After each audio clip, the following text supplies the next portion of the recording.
কয়লা ধুইলেও ময়লা যায় না। সাবান আর সার্ফ এক্সেল যা দিয়েই ধর না কেন, কালো কয়লা আরো কুচকুচে কালো হয়। আওয়ামী লীগের ক্ষেত্রে তাই হয়েছে। 96 সালে ক্ষমতায় আসার আগে হাত জোড় করে তারা জনগণের কাছে ক্ষমা চেয়েছিল।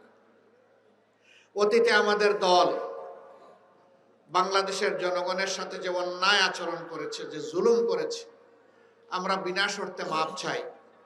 একটিবারের জন্য আমাদেরকে আপনারা ক্ষমতায় দিন।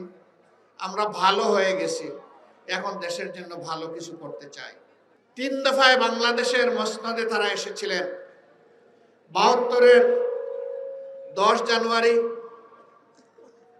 আবার এসেছিলেন 96 সালের 10 জানুয়ারি, এরপরে তারা আবার এসেছিলেন 2009 সালের 7 জানুয়ারি। এই 3 বার তারা ক্ষমতায় এসে বাংলাদেশকে ছুপ ছুপ রক্ত আর খাড়ি খাড়ি লাশ উপহার দিয়েছে। ফেসিবাদীরা পালিয়ে গিয়ে দেশের মানুষকে কি শান্তি দিচ্ছে?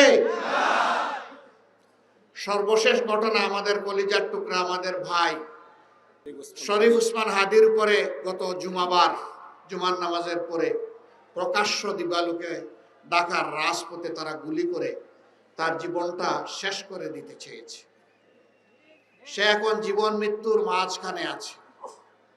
মহান রবের দরবারে দোয়া করে, হে রাব্বুল আলামিন, তুমি তো মৃতদের মধ্য থেকেও জীবন বের করে আনো, তুমি এরকমই একটা জীবন ফিরিয়ে দাও। আমিন। তাকে সুস্থ করে আবার বিপ্লবী বাংলাদেশের জনগণের বুকে ফিরিয়ে দাও।